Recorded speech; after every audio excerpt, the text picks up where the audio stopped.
Hi,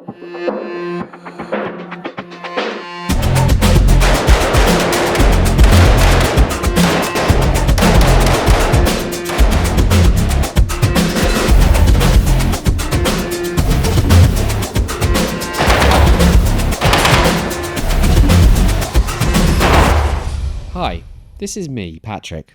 You're probably wondering how I got here, but to tell that story, we've got to go back in time.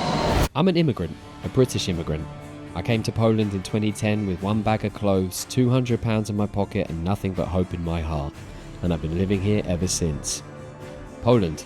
Everyone told me I was crazy at the time, but you know what? They don't say that much anymore. In that time I've learnt the Polish language, I've set up businesses, I've met with Polish war heroes and recorded films about Poland that got more than 100 million views.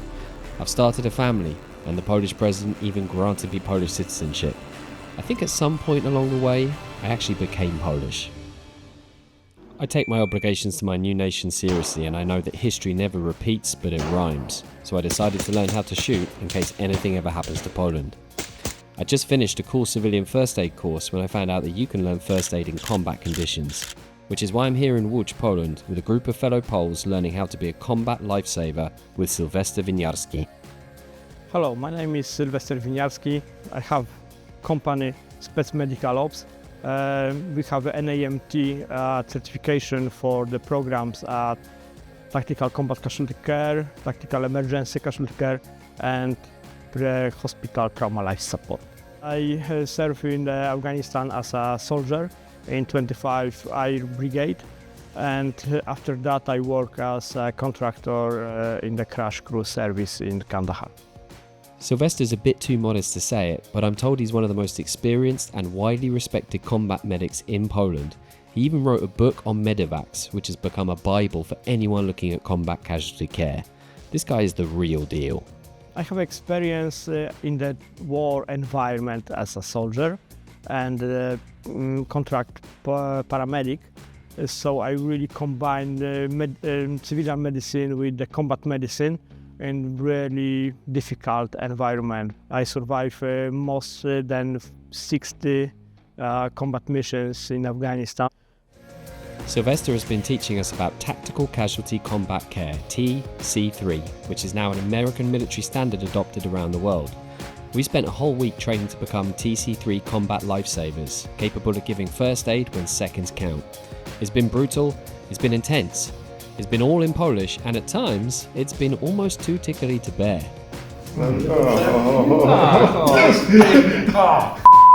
But for us to become combat lifesavers means exams, and today is exam day. A theory exam and a practical exam with live ammunition.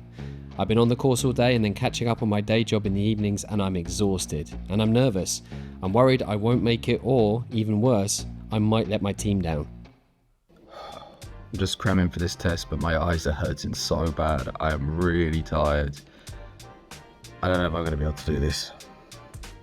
So right now I'm heading to church, actually. I'm not a Catholic. I'm a Protestant, but it just felt like a good idea to go and say a little prayer and hope that I don't have to use these skills in real life, actually. But if I do have to give a little bit of thanks for having. I started going to the Dominican church near me. It's really intellectual, I quite enjoy it, and a few months ago I was going through a pretty difficult time at work and in life, and it just occurred to me that it's basically going to mass, even not as a Catholic, is the only time in the week when I get a little bit of peace and quiet, you know, from everything outside. When do you stop? When do you go still for a second? When do you give thanks? And I find it very calming and very peaceful. And here I am at the Parafia Świętego Maksymiliana Kolbego, and I remember doing a film about Maximilian Kolbe a few years ago. This was the guy who volunteered to take the place of another person in Auschwitz to die in a really horrible way, basically starved to death in a cell. So I'm kind of back where I began, and I'll say a prayer for him as well. He's quite an interesting and impressive guy. So I'm going to go in, got the exam in a couple of hours, so I haven't got too much time and I want to prep on it. I'm going to take this moment, like I say, just to give you a little bit of thanks. Right, now it's showtime. We've done the theory, now it's the practical exam. In 3-man teams, we'll walk onto the range, find a casualty in need, and do it all under gunfire. We'll have no idea what injuries they'll have, and we'll have just seconds to react. All I can think about is the procedures we've been learning all week. One false move, one critical mistake, and we've all failed the exam.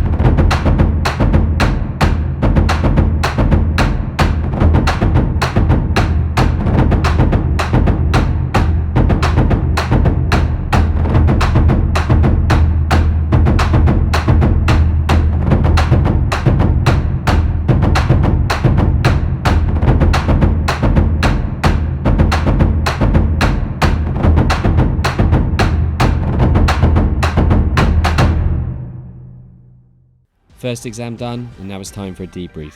What went wrong, what went right, and what we do differently. The whole time I'm trying to work out if I screwed something up, but we made it through, and I gotta tell you, doing all this in a second language ain't easy. How do I feel? Man, that was absolutely wild. I think we did well. We got pretty good feedback. We saved the guy's life. We didn't die. We got the guy out of there.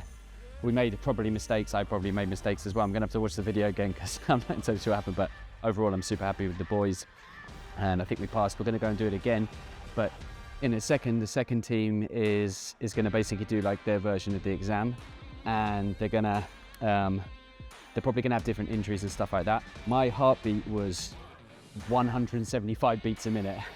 You know what I'm saying? It was insane. That's why I'm so sweaty at the moment. Just absolutely insane levels of pressure, but I've got a little bit of experience because I did that civilian course, so I wasn't quite as stressed as I was the first time. You can see my glasses are fogging up the whole time. Whilst Team 2 do their exam, I speak to my teammate on Team 1, Miłosz Kijowski.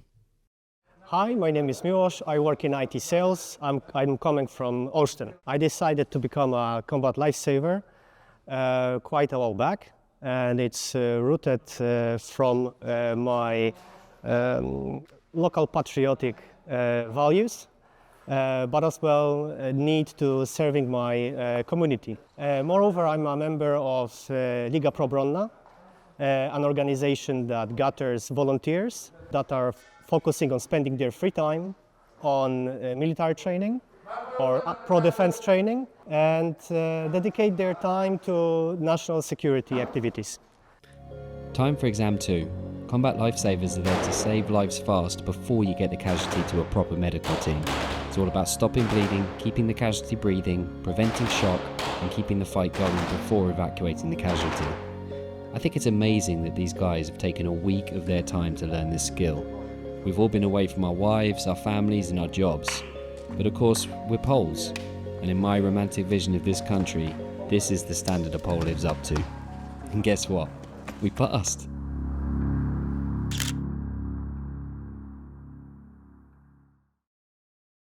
It was really surprising that Patrick joined us during our course, a guy from UK that's right now recognizing himself as a Polish patriot, and he's doing his best to provide his service as some sort of, I don't know, it's a payment of deeds. I don't know how he recognizes it, but in general he was a huge part of the team, and he played a crucial role in the team because I was training with him, I had a test with him, and it was great to meet him.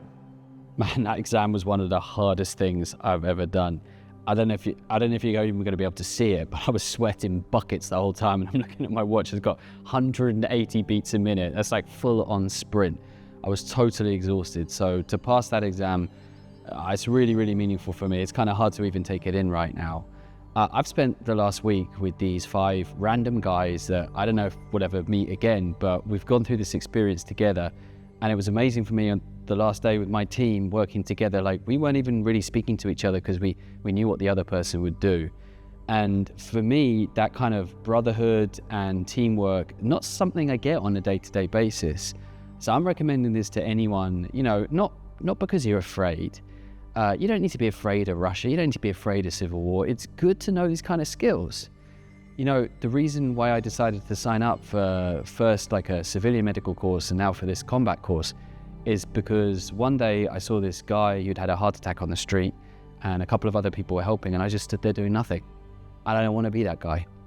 You know, patriotism in Poland, it's a bit like patriotism everywhere. It's kind of confused with nationalism a lot, and it's kind of claimed by a certain group of people. We're the patriots, and anyone who isn't is on the other side. They're not patriotic.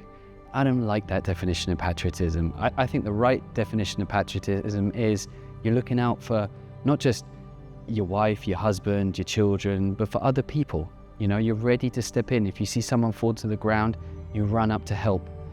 You call that phone number.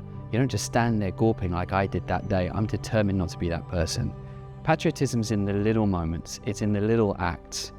And as someone who became a Polish citizen 5 years ago, almost to the day, I always treated that as like a really serious thing. It's not just a piece of paperwork for me. I know other people who've got Polish citizenship that are like, nah, it just helps me live here.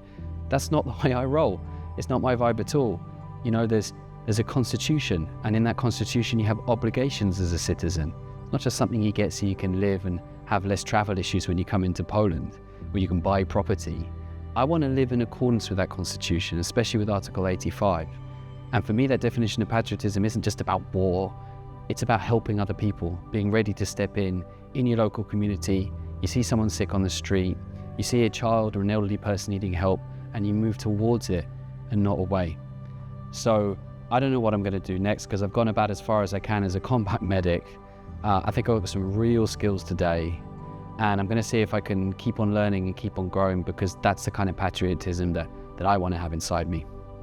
Oh, you know what? One last thing. Train. Because it's better to have it and not need it than not have it when you need it. And you never know what dark days are coming.